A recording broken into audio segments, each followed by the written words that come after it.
Hello everyone, welcome to our series of webinars about serverless, and today our topic is serverless security on AWS. Whom we have today? We have Hamdy, he is from AWS, Senior Partner Solution Architect. He joined our series first time, so Hamdy, thank you for joining us today. Thank you, Sergey. And me, Sergey, I'm from Intetics, working as a project manager and Cloud Solution Center of Excellence leader there. All of you know a lot about AWS, so a few words about Intetics. Intetics is a cloud-native consultancy that focuses on providing solutions to businesses, enabling them to exploit the potential of the cloud and its native features.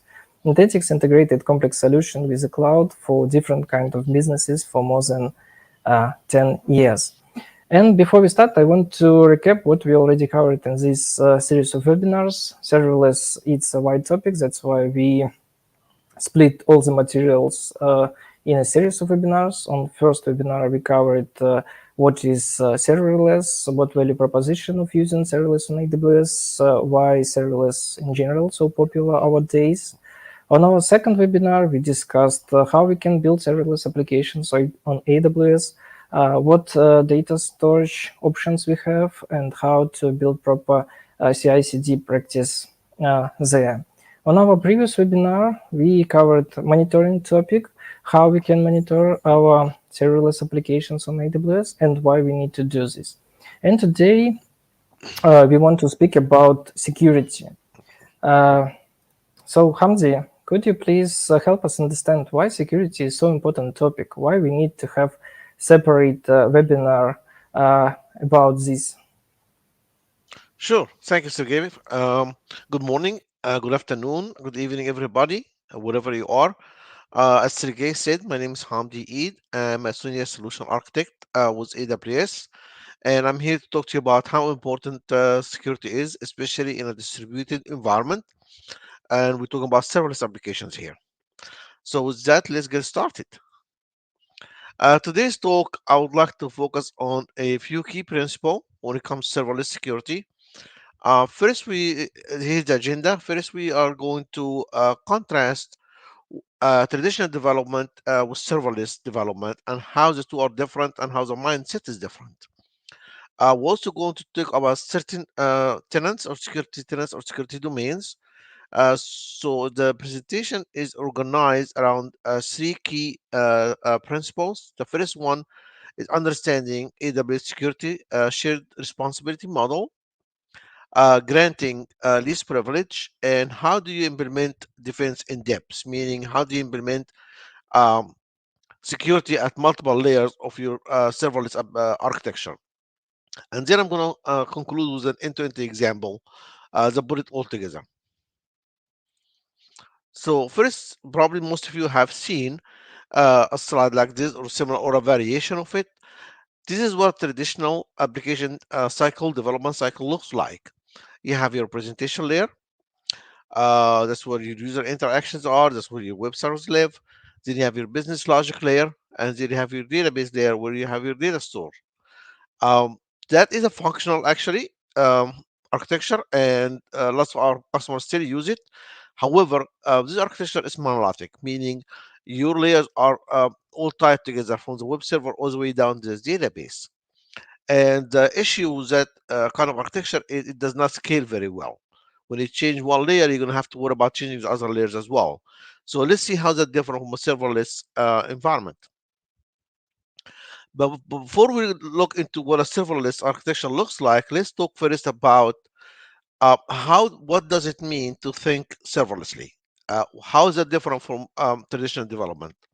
There are five key tenets at AWS that we would like our customers and our partners to understand when they work with serverless, especially security. The first one is you need to avoid monolithic thinking. Serverless applications tend to be built from a federation of services, and those services should correspond to features and functions in your application.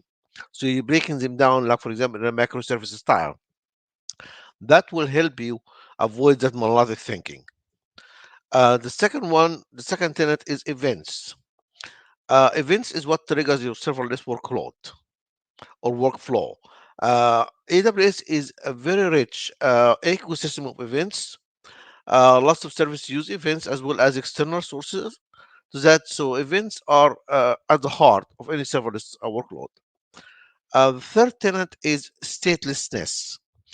For those coming from addiction development, you always use a server. We always use a server as an atomic unit of compute, right? It's where we install our software, is where we upgrade, patch, and maintain the state of our application. So in a serverless environment, you might be asking yourself, where does the state go? It's stateless, and it's really the key to scaling effectively. The fourth tenet is make your data decisions early on, meaning in a serverless environment, look at your data first, see what kind of data you have. You have structured data, unstructured data, semi-structured data, object, and choose the correct data store based on that. And the last tenant is don't reinvent the wheel, meaning we have tons of managed services in AWS that are serverless that you can use to put together to build that serverless architecture, model architecture. So that's what a serverless architecture looks like. On the right hand side, you see an example of that. And as I said, it's a federation of services. So you will see a lot more icons typical in a serverless solution. You see a lot of boxes or grouping around those icons. And from a security standpoint, there are key things you need to keep in mind when it comes to serverless architecture or design. The first one is it's ephemeral. For those of you who ever work with Lambda functions, Lambda are function as a service, you know the Lambda function gets invoked, executed for a short amount of time, and then it's gone. These things don't hang around. So the environment for serverless is mostly ephemeral. The second thing to keep for security is a diffuse parameter. In a traditional development, you build your application and you probably surround the whole thing with a big firewall, right? And then you sprinkle security on top of that. And the serverless is different because each of those services is a building block, has its own security configuration that you can tweak to your needs, to your business needs. The third one is fine-grained access control. Issues since those are independent services and they can fail independently and they can scale independently, you can have fine-grained access control using AWS IAM, Identity and Access Management. These are the things that change in a serverless security. Things that don't change are securing your data. You still are responsible for securing your data, and I will talk more about that responsibility in the next slide. um, you still are going to utilize IAM, Identity and Access Management. You will still expect you to write good code because we give you the basis, right? We give you a very strong base of those individual managed services, but then it's up to you to write good code that doesn't have any vulnerabilities uh, or any dependencies is vulnerable that could possibly crack the base. So now I talked about the responsibility, about the responsible for securing your data. So let's look at how the AWS shared responsibility model looks like. So what you're looking at here is AWS shared responsibility model. So it comprises of two key parts. The first one is what AWS is responsible for, and then what the customer is responsible for. For AWS, we are responsible for security of the cloud. That means we secure our infrastructure, global infrastructure. That includes physical security of our data centers, our edge locations, and then we're responsible for securing all the core services like compute, storage, database, networking, and so on, all the way up to the OS level. Now, from the hypervisor or the OS level above, that is the customer responsibility to secure their data, their application, and so on. However, we do give you all the tools that you need to do your part as well, securing your data and securing access to your applications. So how does it? So that is a traditional shared responsibility model for infrastructure EC2. So how does that change when we talk about server security? Well, that line in the middle does not stay in the middle. If you notice, the line shifts up.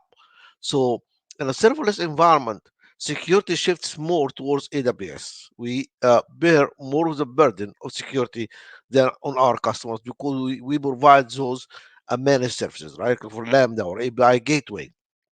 So We are now responsible for securing that compute environment or the execution environment. We're also responsible for securing our runtimes and patching and so on. But you still, of course, the customer is still responsible for access management for your application. You're still responsible for securing your data, encryption, and so on. So let's talk about the first principle here. To say the presentation is um, organized around three key principles. The first one is least privilege. If you have been in the IT industry for a while, you probably have heard the term many times. But what does it mean? It's a very simple yet very powerful concept. Least privilege basically means you only provide permission to principals, people, or services that just exact permissions they need to do their job and nothing more. So we use IAM, like I said, Identity and Access Management. We use what's called IAM roles and IAM policies to make that happen. And we recommend that each unique serverless resource has its own limited policy that limits the component. Let's say, running an app sync, for example, which is our GraphQL service in the diagram here, and you want that to talk to a Lambda function. The app sync service should only have some permissions just to talk to a Lambda function on a DynamoDB database and nothing else. That's least privilege. Also, AWS provides tools that generate IAM policy for you. You should always, in addition to implementing fine-grained permission, you should always make sure that you scrutinize those policies for any asterisk use of wildcards, like an asterisk, for example. That's true even for the AWS generated policies, right? Sometimes it's appropriate. For example, if you're using Amazon Text Extract, it's appropriate to use asterisk because you want to scan a whole document. But it's not appropriate if you are using DynamoDB. You don't want to do an asterisk for a database where anybody can do any operation on the database. So the least privilege also translates into how do you control access with identity and access management. When we talk about identity and access management, these are core again, our core services here for securing resources. You're talking about two different sets of APIs that you deal with. The first one is the control plane API, and the second one is the data plane API. The control plane API deals with resource management, for example, creating a Lambda function or updating a state machine or creating a GraphQL API and so on. The data plane deals with the daily business of accessing the resource, of invoking that resource. For example, using the invoke API to invoke a Lambda function, or use the put events in order to put a message on an event bus. So let's talk a little bit about Lambda isolation, functional isolation. Also in the serverless, it's important to isolate your components, especially in a multi-tenant environment. I'm using here Lambda as an example, but you can definitely use that with a lot of the same concept with a lot of other services as well. So Lambda, as an example, it runs in a dedicated sandbox. We call it execution environment. That when you see in the documentation, I think that's just sandboxes and easier to understand. As the sandbox is built on a virtualization technology, VM Firecracker, basically. There is a very good academic paper you can read in Google on Firecracker. I'm not going to go into that, but allows you to isolate your workload. And when I say isolate, I mean each Lambda function have its own Linux user space that's based on Amazon Linux 2, AMI, Amazon Machine Image. You have a writing slash temp place to write things to temporary storage. You also can use Lambda layers as well. And the fourth one is runtimes. Each Lambda has its own runtime, and we maintain that runtime for you. We also provide for custom runtime. So you have all these things, and we respond obviously for the batching as well of those runtimes. And so that's how you provide an isolation, because let's be honest, you're running your code in the sandbox, and then this code, other customers don't trust your code, you don't trust other customers' code, and that's why we make sure that you have that isolation boundaries. And since those macro VMs are very small, we can actually pack thousands of them on a single bare metal EC2 instance. It's not just Lambda, it's also in other serverless service like SQS, SNS, our messaging service, um, our event-driven service like Event Bus you see on the screen here. So in general, you have two main policies you deal with. There is a resource policy and there's an execution role. So a resource policy is basically defines access to the resource itself, right? How the resource can get invoked. So you can have an event bus in account A invoking another event bus in account B. That'll be an example of a resource policy. So it does allow for cross account access. Um, and then you also have the execution rule. The execution rule tells the service user execution rule what other services in the back end can access. In this example here, you have an event bus, right? It has rules on it. So you have an event coming in, it hits those rules, and the rules configured to have a back end target. That those rules or that event bus is going to have an execution rule to be able to invoke, for example, a Lambda function.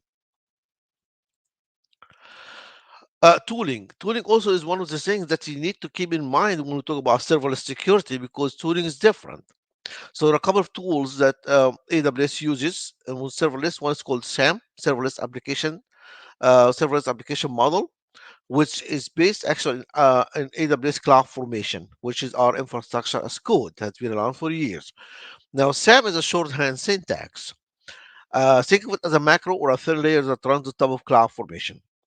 And SAM comes with a lot of built-in policies to help with security. In this example you're looking at here, you have, for example, DynamoDB write policy, right? And just one line in your SAM template, and that translates to the policy on the right-hand side that allows you to do a put item or update item, in a DynamoDB database. So it can save you a lot of time, and it helps a lot with securing your application as well. Now let's talk about defense in depth. So when we talk about security on C, defense in depth, what it simply means is you are securing your application at different layers, at every layer. So if one layer fails, you still have a fail safe in other layers that can thwart an attack or vulnerability. And I'll have an example at the end to show you that. So when we talk about first defense in depth, let's talk about data. So we have a rich data protection option. The most important one is encryption. So AWS does provide encryption in rest and in terms of in transit and encryption at rest. Those you get those out of the box. But there are new features I would like you to be aware of for SQS and SNS, for example.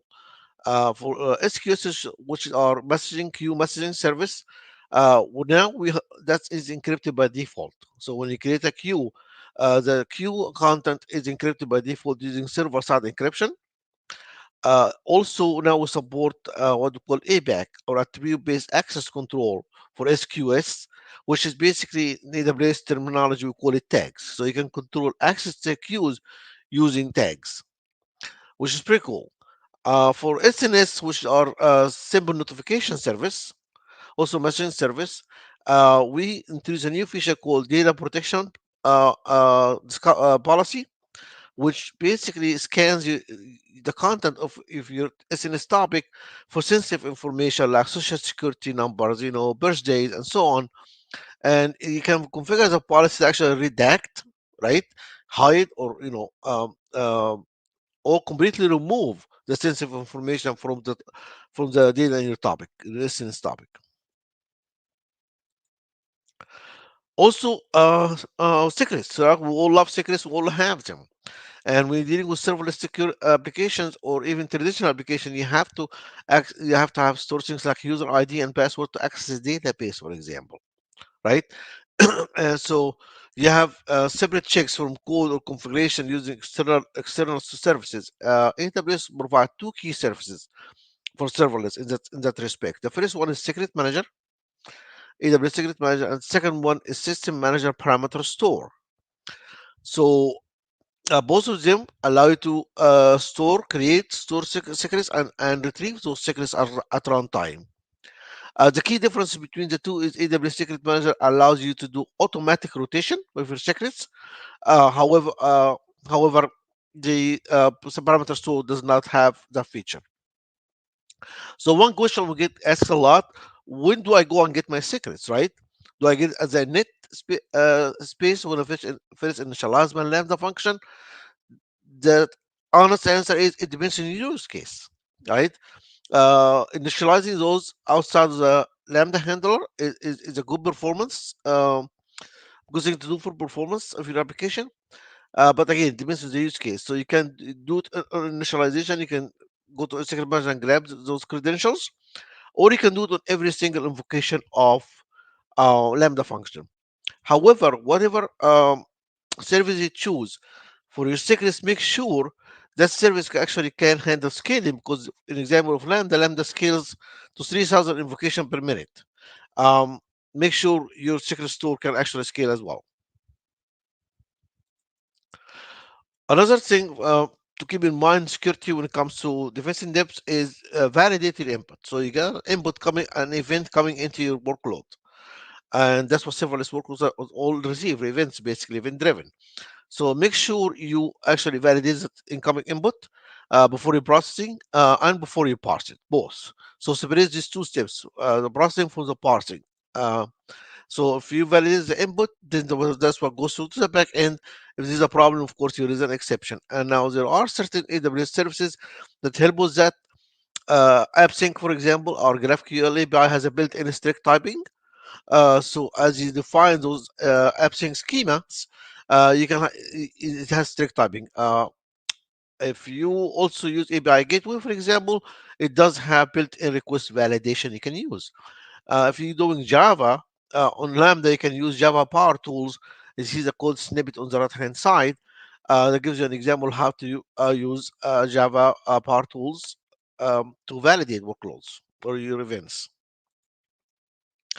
Now, one of the things I always wonder about, what I do if I have an internal resource in a VPC. VPC stands for Virtual Private Cloud, which is the networking components of AWS. And and sometimes you need to run your Lambda in a VPC for a variety of reasons. And if you do that, we recommend using network firewall or something similar, so you can have some egress control on your security. So that's when you define your NAC, network control access control list at the subnet level. That's where you define your security groups and so on. Um, so this is can also enable oversee flow log, so you can monitor network traffic between subnets. There is a trade-off here for cost and complexity. So using network firewall is great, it has a lot of built-in rules, but it does cost more. It's also semi-complex in running Lambda and a VPC because you have to worry about defining all security groups, route tables and so on. Now let me walk you through an end-to-end example that will demonstrate, how defense in depth actually works. So it all assume you have a client and the client wants to communicate with one of your APIs, and that has to go all the way down to the database, that request. So it all starts with the client, all starts with HTTPS enabled. And so first all starts really with edge security. So security on the edge, you have a request coming in, it goes through the DNS server, right? And then it goes to CloudFront. Now, CloudFront has a built-in, and we recommend using CloudFront or a similar if your application is global. And CloudFront has built-in DDoS protection, right? They don't have access, they don't have service attacks, right? So it also has integration with WAF, Web Application Firewall, where you have built-in rules that will protect you against common vulnerabilities such as cross-site scripting or SQL injection. Once the request gets to CloudFront is first thing is going to talk to Amazon Cognito to authenticate the user. Amazon Cognito is our user management service, and it will check if the user is signed in. If not, it can sign you up. And provides multiple authentication ways. You can use in SAML for enterprise authentication. You can authenticate using social logins like Amazon or Facebook or Twitter, and so on. And in doing so, Cognito talks IAM, Identity Access Management. IAM again is the heart of everything. IAM will check the role for that logged in user to log in, make sure the role has a permission, the correct permission, and if so, Cognito will send the token back to the client. Now the client will take the token and the API key and will make call to the API gateway. Let's say a get or a post request. The API gateway will not allow access to the back end, not so far, not so fast, right? It will go back to Cognito and to validate that access token. It will ask Cognito, is this a valid token? If Cognito says it's a valid token, then it allows access to Lambda. Your back end will function as a service, and Lambda will check and make sure if it is correct. But Lambda itself will have to have an IAM execution role to be able to access DynamoDB. Finally, the request gets DynamoDB, does a get, for example, and then the response, JSON response goes all the way back to the client via the API gateway. So this is a back end-to-end example of how security looks like in a serverless application. With that, I would like to hand it over to Sergey to walk you through some service-specific security services. Thank you, Hamdy. Really a lot of very useful information. So now we know quite a lot about security on AWS, and now let's speak a bit about how we can secure serverless applications. And here I want to return back to our first webinar where we discussed reference architectures. One of them was serverless web application architecture. So let's review this architecture and let's discuss how we can make it to be secure. So here we have usually front-end and back-end parts. On front-end, we usually use modern JavaScript frameworks like Angular, React.js, or Vue.js. We host such front-end applications on Amazon S3 service. And for back-end, we usually build REST APIs. And to build them in AWS, we can use Amazon API Gateway with AWS Lambda services. API Gateway receive requests, and Lambda, we put our code with business logic there. To store data, we can use Amazon DynamoDB if we have non-relational data, or we can use Amazon Aurora serverless database if we have relational data. Also, our Lambda can publish events to SNS topic. For example, if we want to process something asynchronously. And first of all, here let's speak about security domains for serverless application, what we can define. So usually our web applications has authorization logic, so we need identity and access management domain.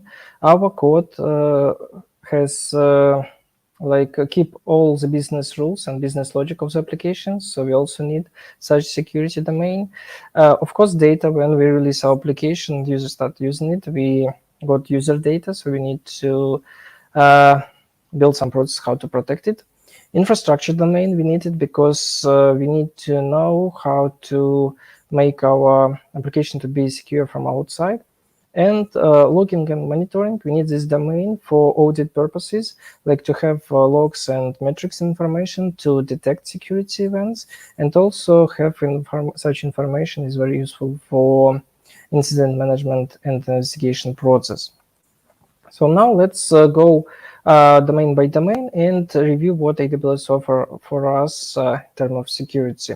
So first domain is identity and access management.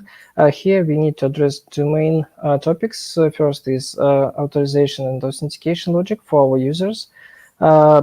Users, it could be real users, or it could be API users who integrate with our API. Second big topic here is how we can organize communication, secure communication between AWS services. So what we have here for API Gateway, we have three ways for authorization. First is AWS IAM. Basically, it's authorization when we can use our AWS credential to sign requests to API Gateway, and API Gateway will verify these credentials and verify that we have enough permissions to invoke this endpoint. Lambda custom authorizer, basically it's when we use separate Lambda to do access control. API Gateway calls authorizer Lambda when he receives request from the clients, and in this Lambda we can do custom authorization logic and allow to process this event, or for example block it. And also we can use Cognito user pool authorizer. As Hamdy mentioned, Amazon Cognito, it's AWS fully managed service that we can use for user management. So if we want to keep user information in our system and manage them, we need to use, or we can use this service. It supports email and password authorization, as well as integration with third parties like Facebook, Amazon, Google, and Apple. On Lambda level, we can specify invocation permissions and execution permissions. Invocation is basically who can invoke our Lambda. Execution permissions is what our Lambda can invoke. For example, if we want to publish events to SNS, we need to specify an execution permissions. Second big domain is the code. So what we need to address here, first topic is input validation, dependency management, and the last topic is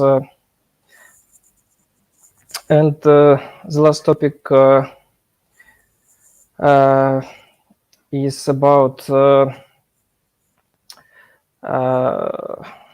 so let's start from maybe input validation.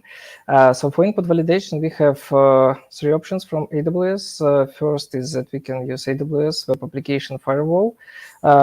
This service can help us to protect from XSS and SQL injection attacks. API Gateway support request validation, and on Lambda we can sanitize our input. Basically, why we need to do input validation? Because users send data to our API, and it can be good data or it can be bad data. So we need to make sure that we receive valid data and process it. For dependency management, so our code is our code. We can manage it. We have control over it, but we also use different dependencies in our applications, and we need to make sure that these dependencies and versions of these dependencies that we use don't have vulnerabilities. So for this, we need to use vulnerability check tools, for example, Snook. Also, here is recommendations that try to keep less dependencies as possible. So for example, if you have dependencies that you actually don't use in your application, please remove it. And third topic that was covered by Hamdy, it's storing secrets. So we have secret manager, AWS parameter store, and we also can use encrypted environment variables here. So here is also we have recommendation to do passwordless with AM. So if it's possible not to use long-term static credentials and use AM, AWS AM service, please use it. Next domain is data. So with data, we need to address question how to encrypt our data at rest. AWS offers us 2 services, key management service, KMS, and cloud HSM. KMS service, it's a cryptography service from AWS that has integration with other services and manage keys for us. So it's very simple to encrypt our data in stored in the AWS services using AWS KMS. AWS Cloud HSM, it's another cryptography service from AWS that use special hardware for cryptography operations. And the third option that we always have, it's client-side encryption, when we encrypt our data on client-side and decrypt there and save it in that form. Second topic here is encryption in transit. So information system has lots of data, and this data moves from one point to another all the time. So we need to make sure that transition process is secure. And for this, we need to use HTTPS protocol. And the good news for us is that API Gateway service supports HTTPS only. Also, AWS has certificate manager service that help us to store and manage our certificates.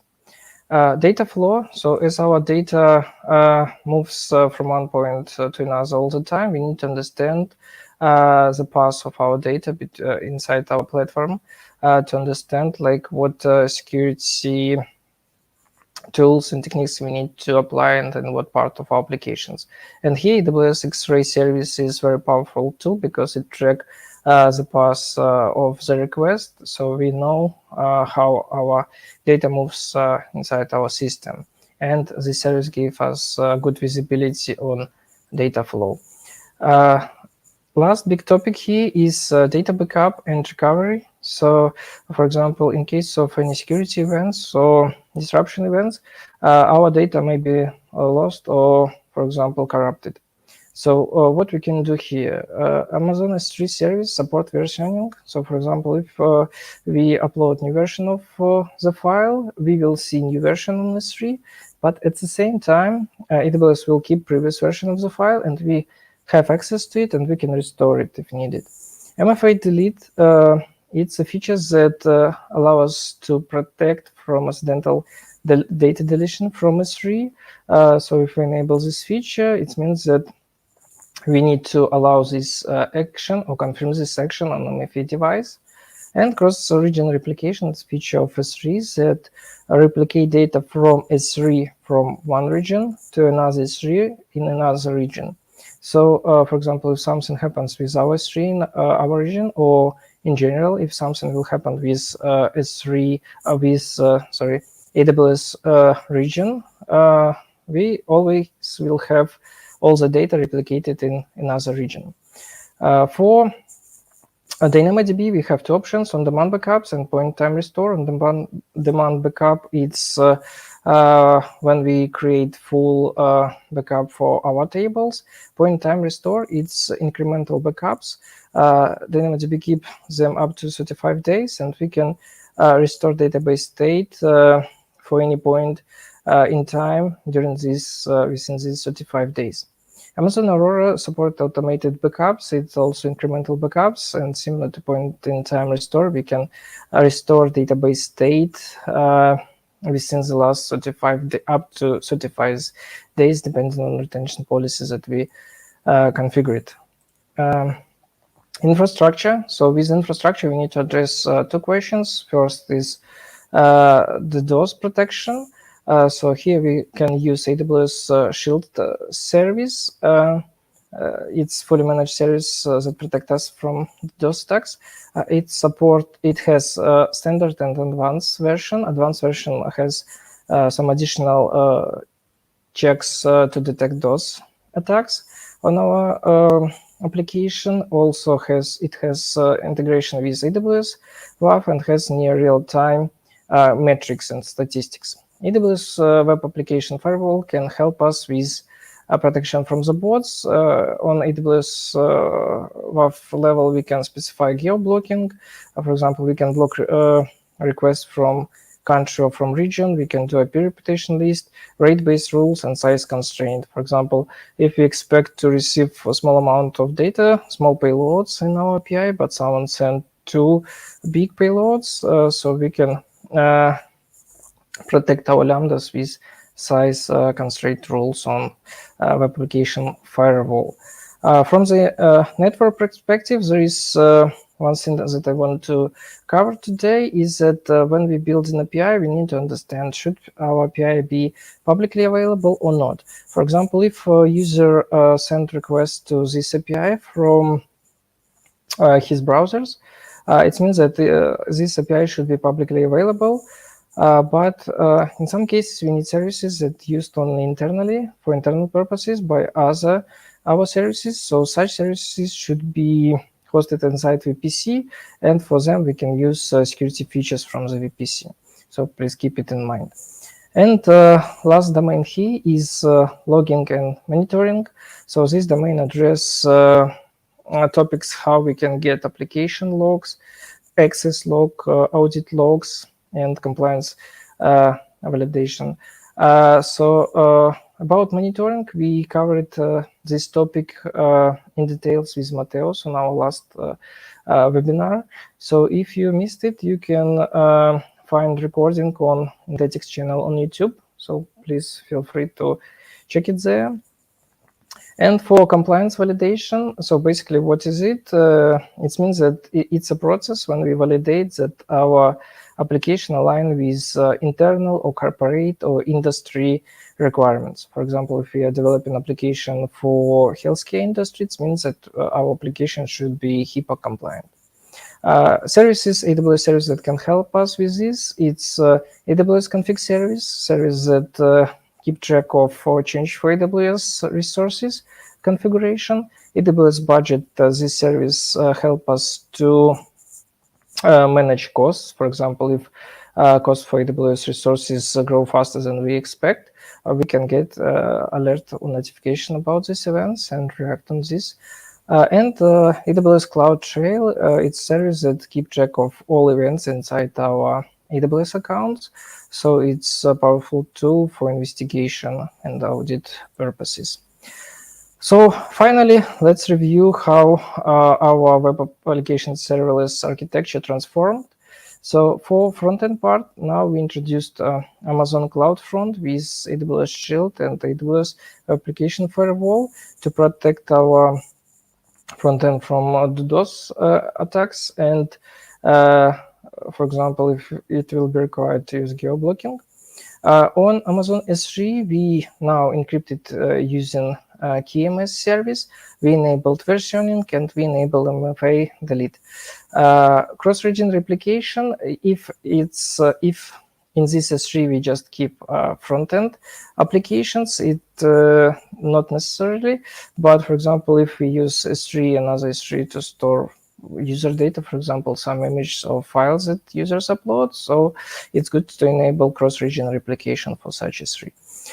On backend, so for API gateway, we now use AWS Application Firewall to protect our API with XSS rules, SQL injection rules, and size constraint.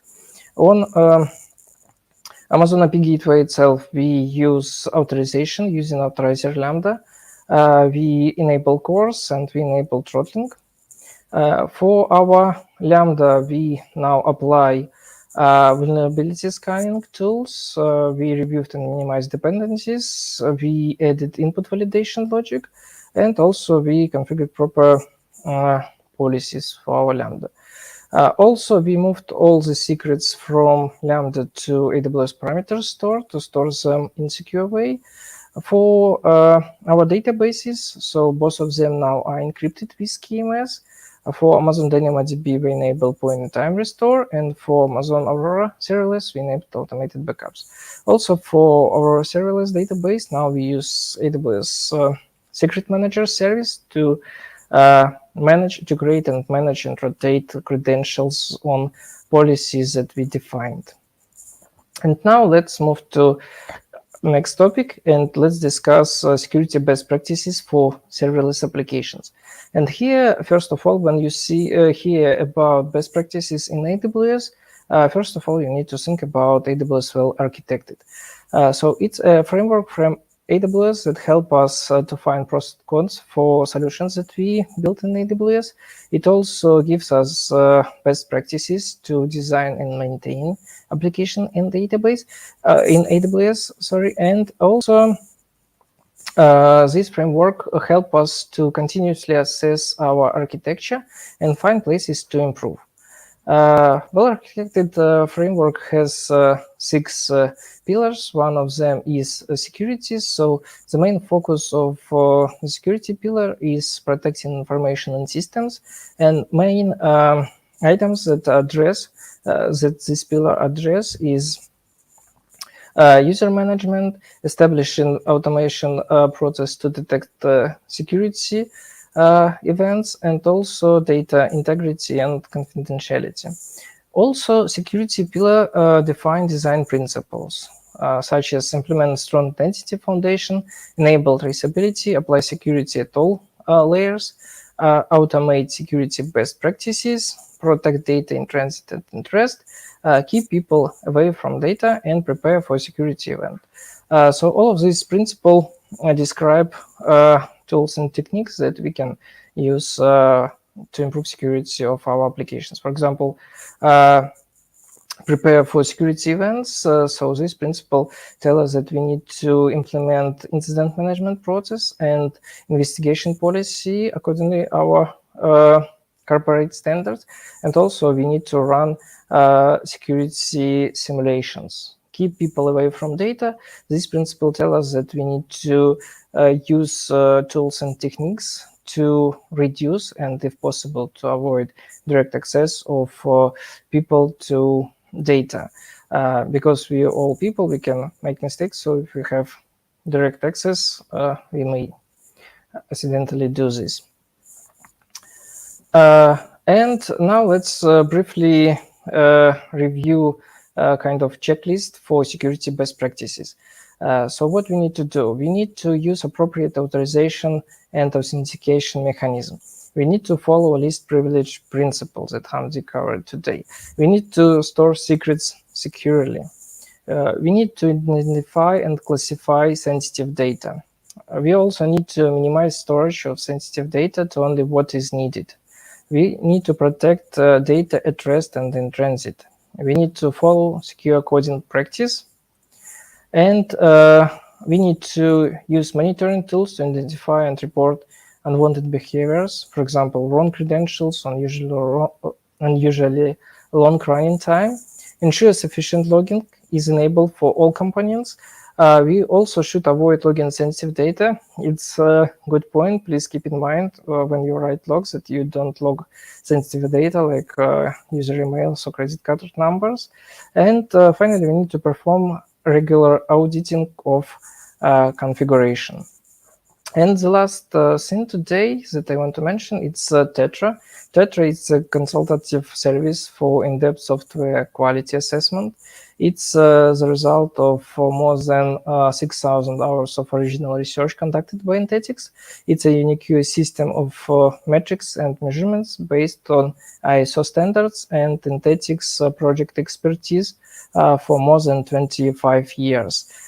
So Tetra define 8 dimensions of quality. One of them is security that relates to our today's topic. So if you want to know more about Tetra, so please ping us. We will do demo for you and answer all your questions.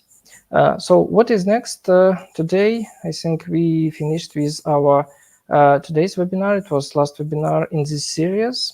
And if you want to know more about AWS, about Intetics, or about cloud in general, so you can check for clients review on Intetics on Clutch. You can check our AWS expertise pack. You can read comprehensive overview of cloud technologies or other white papers. You also can check case studies and Intetics AWS consulting practice. So we welcome you to come us, and we are ready to book a demo for you and to develop offer based on your business needs. So please contact us for a demo. And now I think we can move to Q&A section, and we will be happy to answer your questions. So give me 1 minute to check if you have any.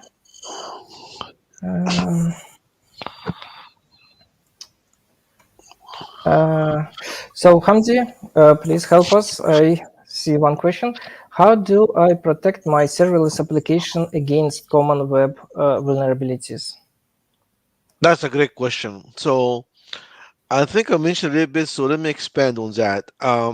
It all starts with edge security.